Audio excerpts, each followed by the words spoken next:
Hai korang. Okay, hari ni Kak Aya nak deliver sebuah kereta Pro 2 Alza AV 1.5 color garnet red. So sebelum deliver kita nak buat quick review sikit lah.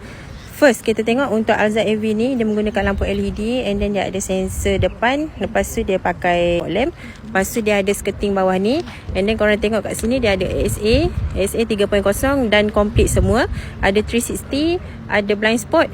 Complete lah. Lepas tu dia ada RFID. Tayar dia punya sport rim ada two tone color and then dia menggunakan tayar saiz 19 inci. Dekat bahagian cermin sisi, okay, side mirror ni dia bawah ni ada signal. Lepas tu dia rechargeable. Rechargeable tu maksudnya apa? Anda kata kalau korang unlock kereta, cermin ni akan ikut buka. So anda kata kalau korang lock kereta, side mirror ni akan tutup lah. Ok, disebabkan Alza AV ni menggunakan smart key and keyless entry, dia ada dua line kat sini untuk korang touch. Anda kata kalau kunci dalam poket untuk buka pintu.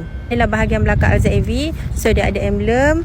Lepas tu dia ada spoiler, ada shark fin, ada skirting belakang.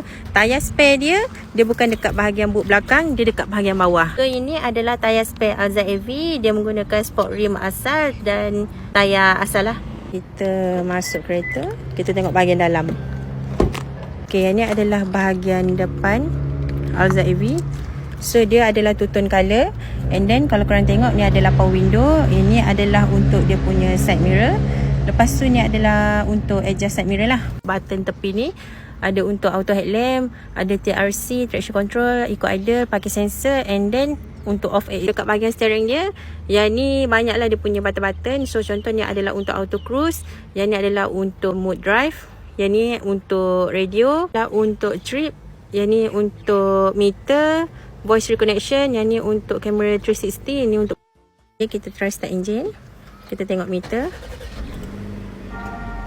Meter menggunakan digital meter. Radio kita ada Apple CarPlay dengan Android Auto. Radio ada menggunakan digital lah. Lepas tu aircon pun digital. Konsol gear dia macam ni. Ada armrest, seat fabric plus leather, two tone. Lepas tu dekat bahagian dashboard depan ni pun dua color. Ada EPB dengan parking hold brake.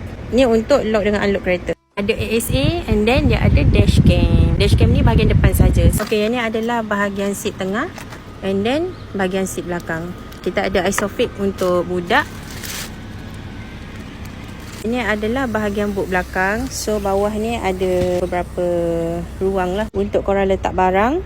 Kalau blind spot, korang tengok dekat bahagian side mirror ni, dekat sebelah penumpang bahagian driver ada wire USB. Kat bawah armrest pun ada dua. Okay, so Kak Aya dah tunjuk quick review untuk keseluruhan Alza AV. So kalau korang berminat, korang boleh PM Kak Aya. Alright, bye. Terima kasih.